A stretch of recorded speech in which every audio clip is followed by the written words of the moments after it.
Le drame de l'Afrique, c'est que l'homme africain n'est pas assez entré dans l'histoire.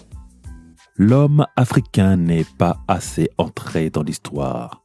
Une phrase d'introduction tonitruante pour aborder la stratégie du doute. Le doute et la peur sont les éléments clés pour installer le terreau de la déstabilisation à tout adversaire. L'on perd ses moyens quand l'on doute de soi. Inoculer à chaque individu issu de la communauté africaine et afrodescendante crée ce manque de confiance devenu notre marque de fabrique, permettant une manipulation certaine de nos populations, nos élites et nos leaders politiques. L'homme africain ne serait pas rentré dans l'histoire. Il serait donc temps de rappeler que nous sommes l'histoire. Et pour cela, nous devons de nous reconnecter. Bonjour et bienvenue sur le podcast du petit traité de guerre économique africain. Oui, nous sommes en guerre économique, et il est bien de s'en rappeler pour ne pas avoir à subir et se mettre à agir dès maintenant avec virilité, autodétermination et anti-victimisation, comme aime à le dire l'un de nos militants panafricains les plus populaires.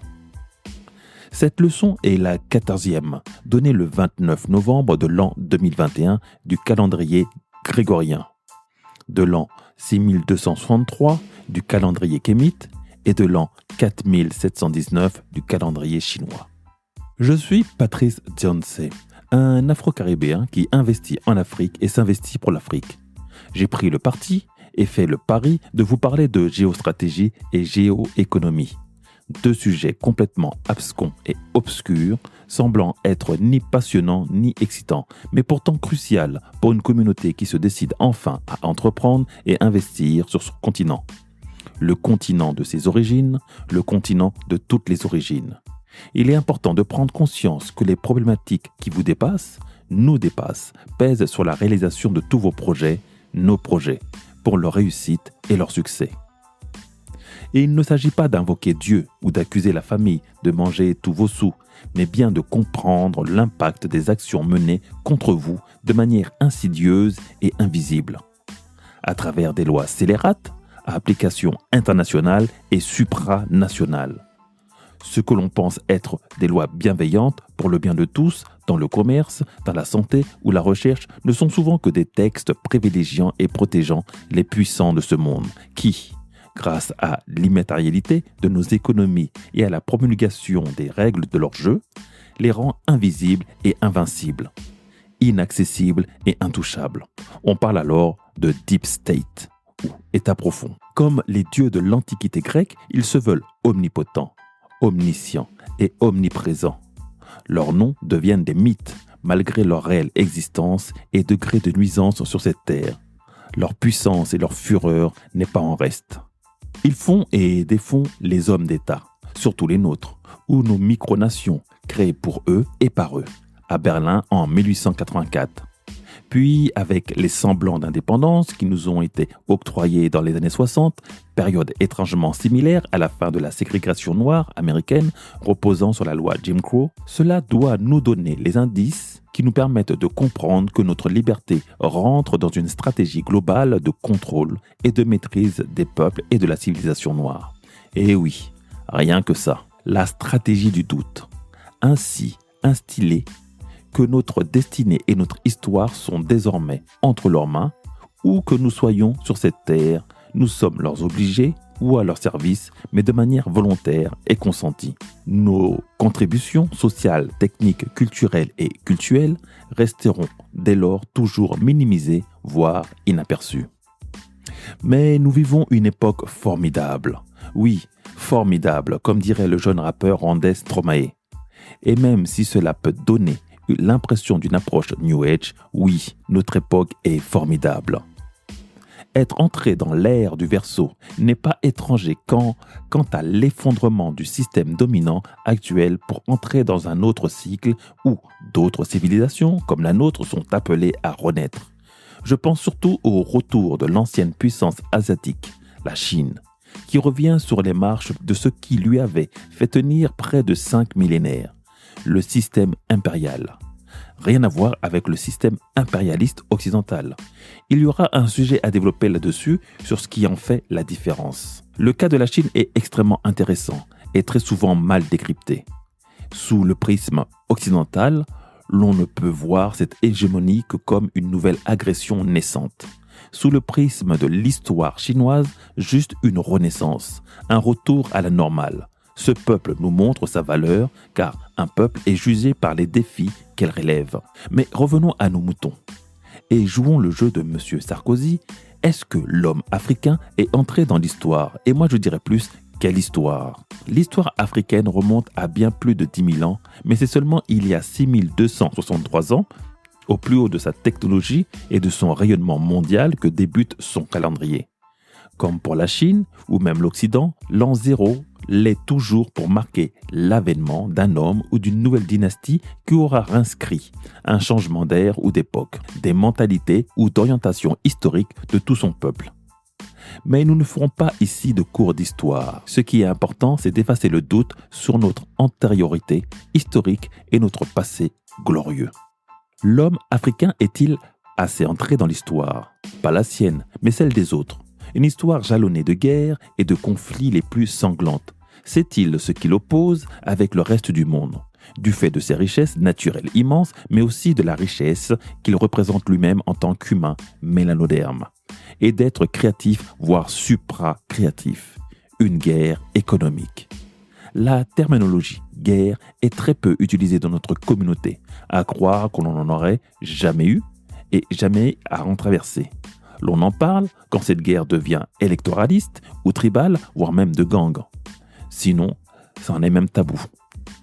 Car nous ne voyons uniquement les violences que nous nous faisons entre nous, mais jamais celles que nous font les autres.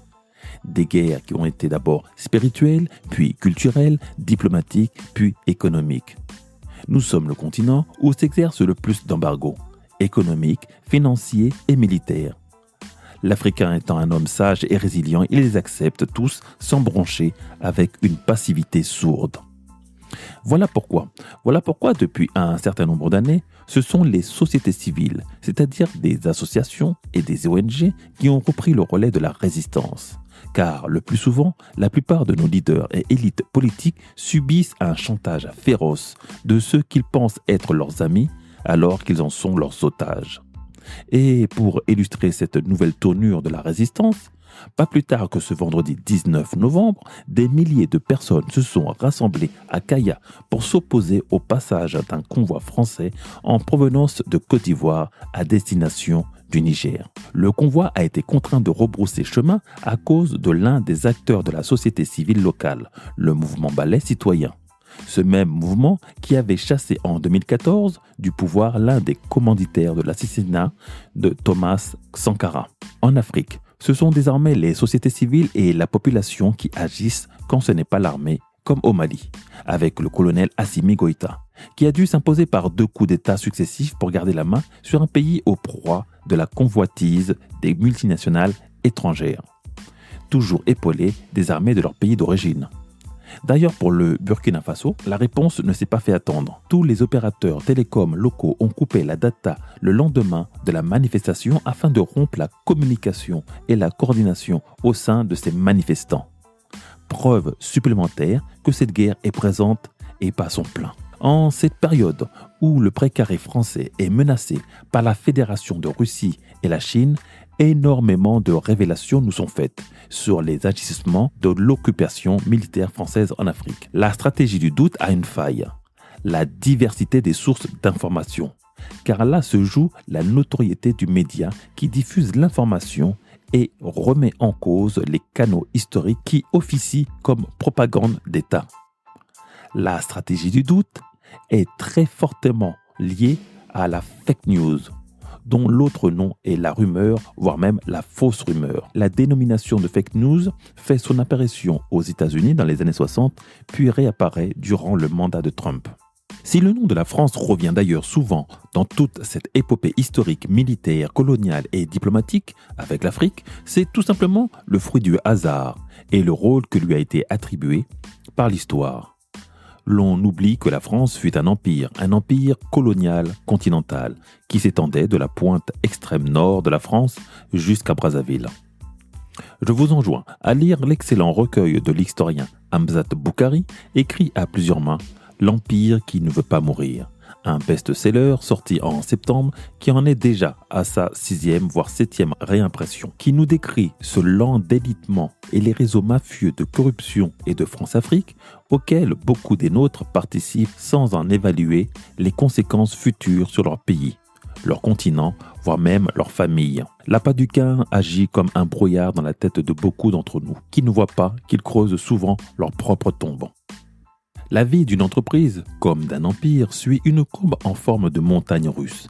Ce qui assure la pérennité sur le long terme est votre notoriété et réputation, car elles sont les garants de la confiance en vous, vos équipes, votre nation.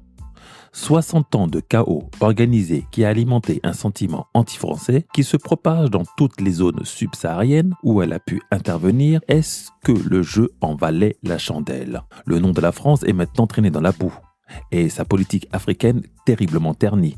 Malgré ces derniers soubresauts avec une approche de soft power au sommet de Montpellier, le sommet Afrique-France, le mal est fait et un retour en arrière difficilement envisageable. L'on perçoit dans ces maladresses qui ont perduré durant 60 ans tout l'impact sur une réputation mal entretenue, comme pourrait l'être la réputation de votre entreprise, de votre marque. La réputation est souvent liée au service après-vente, au suivi et à l'attention portée aux clients et aux consommateurs. 60 ans de gabegie économique et d'orgie financière, en plus de résultats plus que médiocres militaires et financières, auront donc ruiné la réputation de qualité et de sérieux de la France au niveau international. Et ça, les Américains comptent le leur faire payer par tant de gâchis. Souvent, l'analyse de nos élites contemporaines sur la défaite de l'Afrique impériale face à l'Occident est naïve.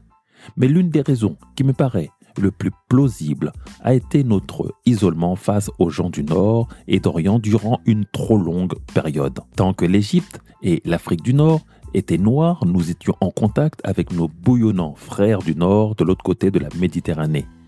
Après la chute de nos empires, faisant face à la Méditerranée, le peuple noir est resté dans son isolement et dans son évolution autre durant près de 600 ans, voire presque 1000 ans, puisque ayant démarré avant l'an 0 du calendrier grégorien. Notre invisibilité dans une Afrique subsaharienne presque recouverte de verdure, de forêts épaisses à beaucoup d'endroits, les villes africaines n'étant pas proches de la mer, mais plus à l'intérieur des terres, les peuples étaient comme invisibles, comme pouvait l'être le Wakanda de la fiction Marvel, mais qui à bien des égards retrace l'esprit et les valeurs africaines perdues auxquelles nous devrons nous reconnecter tôt ou tard. Alors que le Wakanda, leur isolement les a emmenés à développer de la technologie et de la haute technicité plus proche de ce que perçoit et comprend l'Occident, les technologies développées par l'Afrique impériale sont tout autres et jusqu'à présent très peu comprises par l'Occident, voire nous-mêmes. Notre approche mathématique a beaucoup aidé dans les innovations actuelles, dans le nucléaire par exemple, avec Raoul-Georges Nicolot, aussi inventeur de la télécommande, ou encore l'Afro-américain, Dr Mark Dean, l'inventeur noir des ordinateurs PC modernes, ou encore le Nigérian, le Dr Philippe Emeagwali, le père fondateur du réseau Internet. L'Afrique est à l'aise avec la science. Elle n'ajuste pas le sens de la commercialisation de ses inventions et créations. Elle ne connaît pas la valeur de ce qu'elle produit comme miracle naturel ou intellectuel. Voilà pourquoi le génie noir, depuis près de 200 ans, ne s'exprime qu'en dehors du continent. Alors, l'homme africain est-il assez entré dans l'histoire ? De cette phrase extrêmement insultante, méprisante et humiliante de l'ancien président de la République française Nicolas Sarkozy, qui dira plus tard avoir voulu répondre à une autre phrase d'Aimé Césaire déclarant « Laissez entrer les peuples noirs sur la grande scène de l'histoire. Nous devions comprendre, l'Afrique n'est pas entrée dans le jeu de la guerre économique. Notre monnaie, le franc CFA, est détenue par la France. L'exploitation de nos ressources l'est par le monde avant nous. Notre éducation et notre formation sont singées sur celles de l'Occident. Comme la plupart de nos constitutions et institutions, nous sommes sous occupation militaire occidentale, russe, chinoise et arabe. Nos ports et nos aéroports appartiennent à des multinationales occidentales et asiatiques. Nos secteurs sensibles, comme l'eau, le gaz et l'électricité, sont détenus aussi par notre ancienne colonie. Nos communications Internet ou téléphones sont aussi aux mains de puissances étrangères, même quand elles paraissent nationales. Et pour finir, ne produisant rien, sans aucune industrie, nous dépendons de l'étranger pour nous nourrir et nous habiller à l'européenne. Nous accumulons de la dette, ce que nous produisons de mieux, une dette exponentielle qui n'en finit jamais, pire qu'un compte revolving. L'homme africain a son histoire et fit démarrer son calendrier il y a 6263 ans, à une époque faste et rayonnante de cette même période sur les bords du Nil. Nous avons changé le monde et la face du monde, mais la retourne. Toutes les civilisations connaissent un effondrement du poids d'un passé trop, voire très lourd, avant de renaître de ses cendres et apporter le meilleur. C'est le cycle de l'évolution, la circonvolution historique, jalonnée de révolutions, que des cercles, comme le mécanisme d'une horloge. Sans connaître l'histoire, l'homme croit choisir son destin, alors qu'il n'en est que le fruit. L'histoire est tragique. Son seul propriétaire est le temps, comme le disait le professeur Hamzat Boukhari.